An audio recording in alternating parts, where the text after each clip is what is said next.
Hi, welcome to my kitchen. It's Felicia, Slattery, and we're here for some more plant-based home cooking.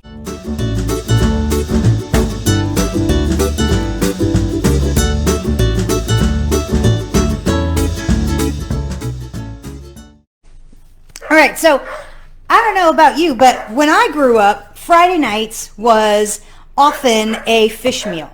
Now that we're in Lent, Wednesday was Ash Wednesday, and so if you don't know, I'm Catholic, and so in my life, I have had lots and lots of tuna fish sandwiches on Friday nights. Either it would be a tuna salad sandwich or it would be a fish fry. Those were the two things, right? That was like the big Friday night thing. Well, now that I'm plant-based, does it mean I never get to enjoy those kind of textures and flavors? Not at all. This is one of my new favorite salads, and I hope it might be one of your new favorite salads too. I call it Chickpea the sea salad. Isn't that cute? Because it's made out of chickpeas, garbanzo beans.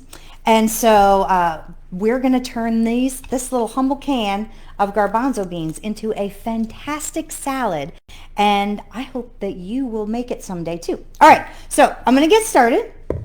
And the first thing I'm going to do is I'm going to start with my chickpeas. Now, I have already opened this can and drained off the liquid. In fact, though, this liquid is called aquafaba, and if I had a plan for something to do with it, I would have saved it, because you could use aquafaba in baking in place of eggs. Yes, you can. So that little liquid, aqua and faba, means bean and water. Aqua, water, faba, bean. So it's a fancy way to say the liquid from inside this can. But I just drained this off today because I didn't have any other plan for later on. So I just drained off the liquid. I gave them a good rinse. So these are just plain old can of garbanzo beans, otherwise known as chickpeas. So I'm going to put them here into my little mini prep food processor, and I am just going to process this, not a lot, because I don't want them to turn into mush, because then there'd be delicious hummus, but I'm not making hummus today. I'm making chickpea the sea salad. So I'm just going to do a quick, maybe 4, 5, 6 times. I'm looking for the texture of what might be like a tuna out of the can. Okay, so let's see. 1, 2, 3. I'm going to give it a little shake, get those ones at the top down to the bottom. 4, 5, 6. All right, so there's 6. And I am just going to look here and see. Now some of these are a little bit still intact, and some of them, can you see there? Look at that. Some of them are pretty well mashed up, but this is about the texture that I am looking for my chickpeas. I don't want to go any more, because if you could see here at the bottom, there's already pieces that are starting to get a little bit too mushy, I guess, for a lack of a better way to say it, too ground up, and I don't want most of them to be like that. So what I've got is a really nice mixture of textures here. I've got some that are very well ground. I've got some that are barely ground. So that is my chickpeas, and that's the basis of the salad. So that's step 1. All right. Step 2 is I need to get my chef's knife. Let me grab that super quick. All right, so I've got my chef's knife here, and I am going to just chop up an onion. I need 1/4 of a cup of this onion, so not a whole lot. 1/4 of a cup, by the way, just in case you didn't know, is 4 tablespoons. So I've got a tablespoon measure here. I'm not really going to measure it. I'm just going to eyeball it. I make this salad fairly frequently. This is something that my older daughter, the first time she tasted it, she was like, "Wow, Mom, this is pretty good. I actually really like this." So the reason I'm laughing is because my family has not been completely on board with the whole plant-based lifestyle thing. They haven't thrown themselves into it like I have, but that's okay, because I do all the cooking in the house. So if there's ever a meal that is made in this house, it's plant-based, and I have made it, and they're going to enjoy it. And they do. They enjoy the food that I make. So there are times, however, when my family, when I say, "This is what we're having," they go, "Really?" and when I said, "Oh, I'm making chickpea the sea salad," and it's kind of like a tuna salad, take on tuna salad. And she was like, "Oh, come on, Mom. I don't want that." And I was like, "Just try it. Would you just try it?" And so this is about 1/4 of a cup. It's probably just slightly beyond 1/4 of a cup, but that's okay. I like a little extra onion. It's not going to hurt anybody. All right, so, and the first time she tasted it, she was like, wow, this is really good. I love this. And in fact, one time she even requested it. So that's really cool. All right, so I'm just taking my ends. I'm putting them here. I usually have a little bowl, but this time I'm just using the empty can. I call it my veggie broth bowl, and in this case, it's my veggie broth can. Because I don't throw away the skins of the onion, the ends of the onion, the leaves of the celery. They go into this little veggie broth bowl or container or can, as we are right now, whatever I got on the side. And they become my scraps that I throw in the freezer. And once I get to a point where I've got enough in different freezer bags, or I've run out of broth, I just throw them in a big giant pot, fill it with water, and that's how I make veggie broth. Totally free, totally easy, and just delicious results. So, all right, I've got a stalk of celery, just one simple stalk of celery, and I sliced it down the middle lengthwise to make it small enough. So tuna salad was one of my dad's specialties. My dad didn't cook a ton in the kitchen, but when he did, tuna salad was one of his things. And in fact, so much that my girls call tuna salad Poppy's tuna salad. I know, isn't that sweet? So my dad used to do tuna salad, and I remember one of the first times that I made tuna salad that he had. This was obviously long before I was plant-based. He said, he yelled at me because the celery was too big. So that's all right. Always a critic, right? Anyway, so tuna salad has been something that my family has enjoyed forever. So this is my plant-based take on it, and it's fabulous. So there's onion in here. I've got a stalk of celery. Next thing I'm going to do is I'm going to put together. Oh, going to do a dill pickle. Now here's the thing. When I make tuna salad, like used to make it with real tuna, I never used to put pickle in mine, and I never used to put onion in mine, because that's not how my dad did it, and that wasn't our family recipe. And so I thought the first time that I made this, I was like, I don't know if I'm going to like it. I don't know if it's going to be even close to kind of the flavors that I'm remembering, when you have that nostalgic moment and you're like, oh, I wish I had that flavor in my mouth. And I thought, well, maybe I'm not going to have it. Guess what? I was shocked to find out that even with these ingredients that I didn't used to put in my tuna salads, I got that nostalgic flavor, texture, and feeling from this recipe. So I was like, yay! Very excited to find it. All right, so this was a big dill pickle. The recipe calls for, I think, about 1/4 of a cup of a dill pickle. So about the same amount of pickle as onion. All right. So this was a fairly big one, and so that's Sadie the speaker dog. She's just trying to get in. She wants to be part of the action. All right, we're going to have to find a place to put her up. I'm going to save this other part of the pickle for later. I might have to take a bite in a minute because I love me a pickle. I'm one of those people that when you're in a restaurant, with family or friends. Remember going to restaurants with family and friends? Anyway, in a restaurant with family and friends, and there's a pickle on their plate, and they get to almost to the end of their meal, and they haven't eaten that pickle. I'm the one saying, you going to eat that pickle? Because I love me a pickle. All right, so there's my pickle in there. And then I've got a secret ingredient here that we're going to talk about in just a second. But in the meantime, I am going to use, I got to get my mayo out. I need, here it is. All right, so generally, I cook 100% plant-based. Usually I use no oil. Usually I use no salt. Usually I use no sugar. Actually, I almost never use sugar. It's been a long time since I've used sugar in things.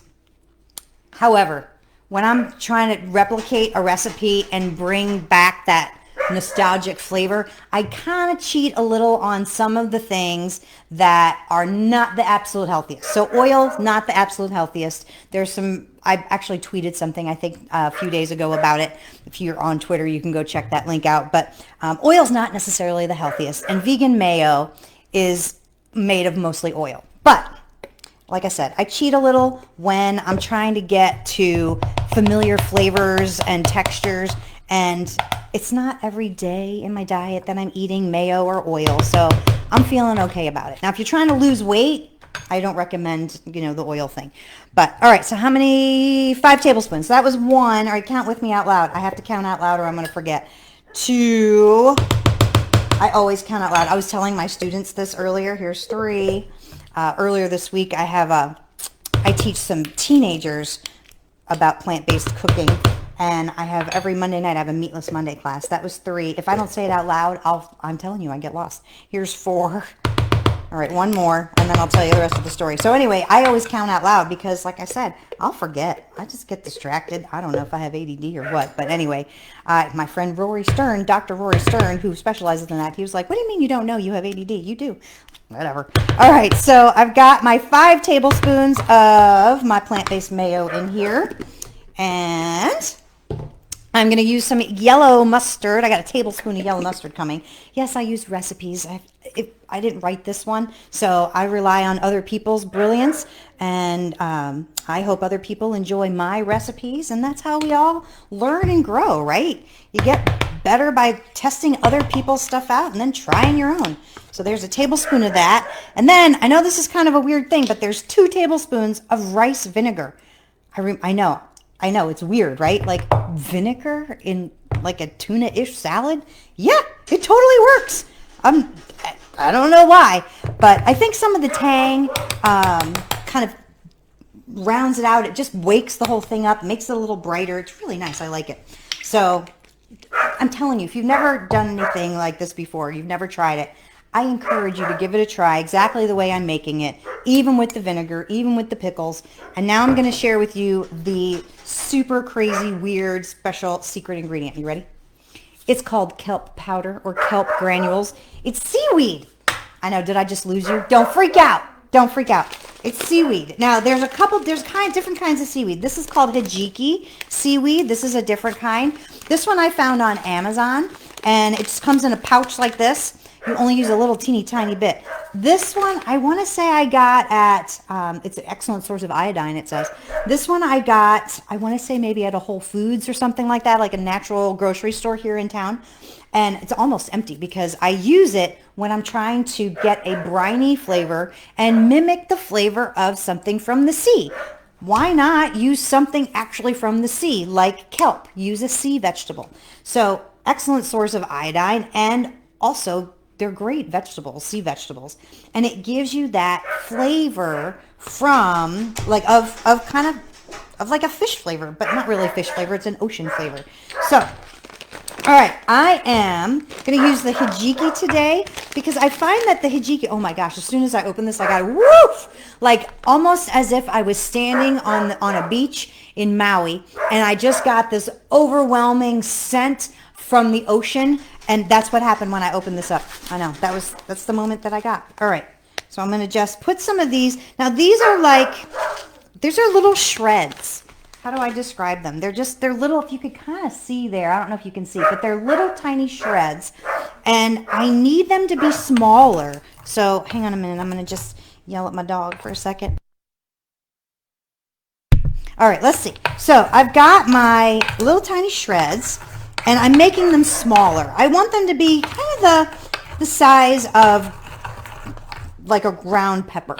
Okay, that's what I'm looking for. So I could, if I wanted to, put this into a spice grinder and use a spice grinder for that, or a coffee. I use a coffee grinder to grind my spices. I keep one for my coffee beans and one for my spices, because otherwise, if you put your spices in your regular coffee grinder and then you grind coffee beans after that, your coffee's going to have some funky flavors. And I don't know if you're going to like it or not. So anyway, so I've got a little mini mortar and pestle. Isn't that cute, little mini mortar and pestle? So anyway, I just use this, and I'm just going to grind up, it's about a half a teaspoon or so of this hijiki. And that is what's going to give it that umami flavor of the sea. I know, so excited. All right, so let's see. Do I got everything in there? Everything except a little bit of salt and pepper. But I'm not going to use a lot of, I'm not going to try salt just this minute because I just added something salty from the ocean. So I'm going to just give it a good stir. And this is how quick the salad goes. So, all right, so let's take a taste of my chickpea of the sea salad. Look at that. Tell me that doesn't look like your tuna salad, right? It looks like it. So I'm going to just take a taste and see if I need to add a little salt or pepper. Oh my gosh, you guys. It's so good. I've got some nice crunch from the pickle. and from the onion. It's not too oniony. The vinegar just hit the back of my throat, so I got that really nice woo feeling. And I'm telling you what, I don't need salt in this because my salt came from the ocean, from this hijiki seaweed, which has this overwhelming scent of the ocean. So it's called dried seaweed, and that's the only ingredient is hijiki. That's it. And so you can buy this online. You might be able to find it possibly in an Asian grocery. This is a product of Korea, it says. So you might be able to find it in a Korean grocery store, possibly a Japanese or Chinese grocery store. I'm not sure, but I bought mine online. I got it on Amazon because it was easy to find. And so, but the kelp granules, if you can't find hijiki, kelp granules are also good. And look, it fits perfectly in your spice cabinet. So that is my chickpea of the sea salad. So probably what I'm going to do with this, the way we used to serve it when I was a kid, is we would put this on sandwiches. My dad used to put it on hoagie rolls. So from Philadelphia, they call submarine sandwich rolls hoagie rolls. So he would put it on a hoagie roll, put a little extra mayo on there, maybe a little lettuce, maybe a little tomato, and you got a fabulous chickpea of the sea salad, totally plant-based, that you can enjoy on Fridays in Lent or any day of the week that you want.